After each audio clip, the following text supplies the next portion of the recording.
Hey there, if you don't know me, my name is Maria and I like to make technology videos on the internet.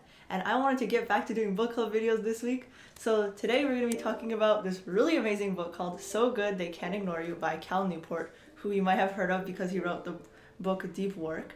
And I really wanted to talk about this book because it resonated with me so much, and it's probably my favorite book club book so far, or like a non-fiction book that I've read, because I usually read fiction books. I love fantasy and all that random stuff.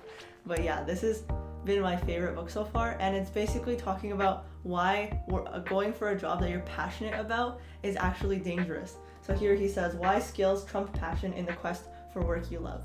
So with that, let's get into the video.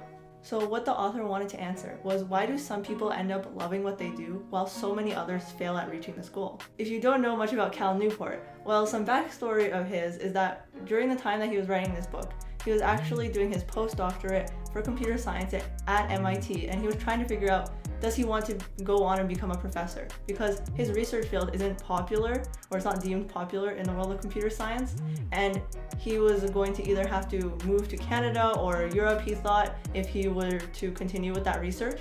So he was trying to figure out, does he actually want to become a professor or not? So that's why this quest began, of him trying to solve this question and going around like America and sometimes the world and interviewing people and trying to figure out what makes work you love and how do people get to do that. So what he found out was that if you want a great job, you need something valuable to give them in return. So he says that you should not follow your passion. Rather, let it follow you in your quest to become, in the words of my favorite Steve Martin quote, so good that they can't ignore you. So this book is broken down into 4 rules. And the first one is, don't follow your passion. And that's the one we're going to dive into right now. So in the first chapter, he goes into the details of the passion of Steve Jobs, and he argues that the passion hypothesis, which says that the key to occupational happiness is to match your job to a pre-existing passion, is not a good thing to follow in your life. So he says that you should do what Steve Jobs did and not what he actually said to do, because if you don't know the history of Steve Jobs, he was actually not very interested in computers, and he only worked in technology when it would give him quick money. And it was actually interesting because he wasn't very passionate about it, even though like later in his career he was like, yeah, follow your passions and stuff like that. Like, he actually didn't do that. So that's what he's saying, do what Steve Jobs did, not what he says to do. But the problem with this Steve Jobs story is that it doesn't tell us how we should actually pick the right projects to continue or to stop or start. So in the second chapter of this rule number 1, he talks about why passion is rare, because they did a study with Canadian students in university and they asked them like, oh, what things are you passionate about? And obviously they said dancing, hockey, of course, like I'm Canadian, I know hockey, and then like swimming. But 96% of people in that university weren't studying those things. They weren't working in those fields. Only 4% of people actually do go on to do stuff that they're passionate about. And it's hard to predict in advance what you'll eventually grow to love. Compelling careers often have complex origins that reject the simple idea that all you have to do is follow your passion. The author also talks about the science of passion, and he comes up with 3 conclusions. The first being that actually passions are pretty rare. Like I mentioned earlier, only 4% of people go into their passions. The second was that a Yale professor actually distinguished between a job, a career, and a calling, which concluded that passion takes time. A job is a way to pay the bills, a career is a path towards increasingly better work, and a calling is work that's an important part of your life and a vital part of your identity. And what she discovered to be the biggest indicator of loving the work you do is actually time spent on the job. So how many years you have worked in it. So therefore you require patience. The third conclusion he came up with was that passion is a side effect of mastery. So the 3 factors required to feel like you have mastered something are autonomy, which means feeling that you have control over your day and that your actions are important, competence, the feeling that you are good at what you do, and relatedness, the feeling of connection to other people. And he also continues to talk about why trying to find your passion is actually a dangerous thing, because it can make you feel less happy, since we have like the whole reason that passion came about to be like, oh, you should work for what you love, is through this book from the 1970s called Find Your Passion. And because of that, the younger generations decided that they must work in a place that they love. And if they don't, then they just feel horrible about themselves, which, yeah, sometimes you obviously do, like if you're doing something that you really hate.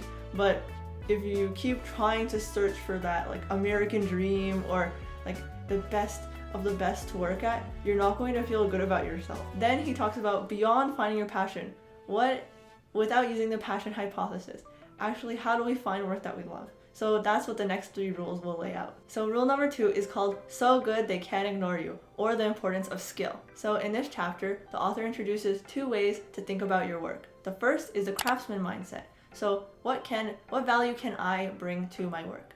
And the second is the passion mindset.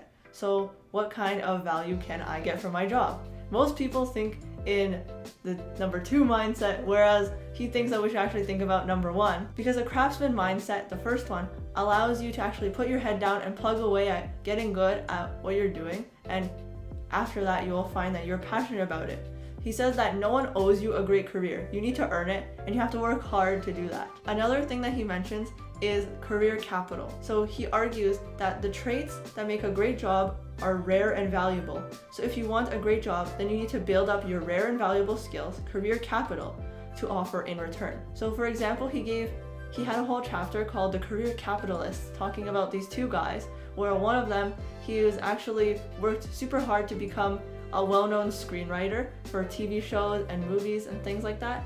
But the way that he got to that position was because he worked super hard at it. He practiced writing every day. He sent his manuscripts to people to get them judged, which is really scary. I know myself, whenever I write something, I'm like, oh, people are gonna judge it, but it helps you get better. That's the whole point, is practicing, and that's where you get farther in life. And the other guy was working as a VC in clean tech, and everybody wants that job right now, right? So it's like, how did he get there? It's because he built up all his career capital by studying environmental sciences, working with like United Nations and that kind of stuff. Like, he has the skills for that type of job, which not everyone has. So he had to build up the capital before he could get such a cool job. So how do you actually become a craftsman?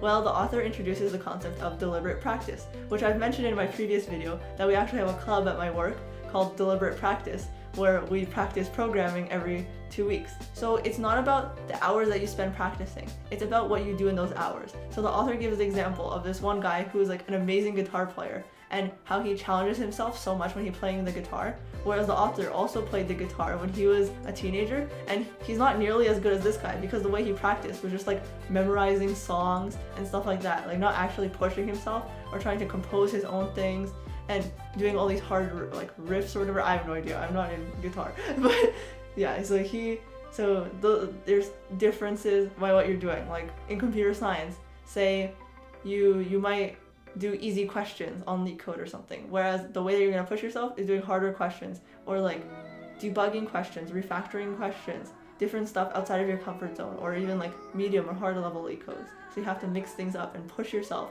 You have to stretch yourself, as he said. Like in yoga, the way you get better is by pushing yourself more, like stretching slightly further at the end of your workout. Stuff like that will actually make you a better person and build your career capital. He says that if you just show up and work hard, then you're going to eventually plateau. So that's why you need to continuously and deliberately practice your skills. So rule number 3 is something I haven't yet experienced in my life, but it's called turn down a promotion, or the importance of control. So in this section, the author argues that having control over what you do and how you do it are the 2 most important and powerful traits that you can have in finding the work that you love. So he actually talks about these 2 control traps that you can fall into. The first is that he warns that you shouldn't try to have control over your career before you have enough career capital. Like, say for me, I decide, oh yeah, I'm gonna quit software development and just do YouTube full time, which is like, no, I have like 200 subscribers and I don't even want to do that. Like, I like YouTube as a hobby, but it's just a lot of people, they do something like they become like digital nomads or something like that, or they start a blog about them traveling around the world when they have like no capital to show that they will be interesting to like read their blogs and do that kind of stuff.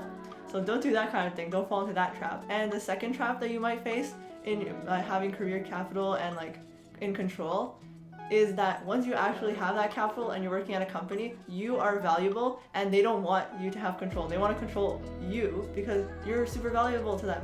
Say you want to only work like 35 hours instead of like 40 or 50 hours.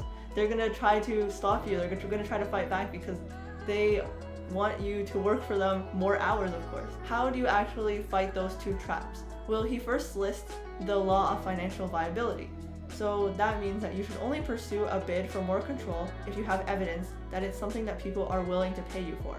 Because money is a neutral indicator of value. So if you are trying to make money, then you're actually trying to be a valuable person. And finally, rule number 4, think small, act big, or the importance of mission. So in this section, he actually does a case study of this one woman who is a evolutionary biologist working at Harvard, and she has built her career on a clear and compelling mission, which is what has made her more successful in life. He says that missions are powerful. They focus your energy toward a useful goal, and this in turn maximizes your impact on your world. However, he does say that missions require capital. Like again with the control, you need to have capital and you need to be at the cutting edge of your field to know what is important, what is a good mission to have.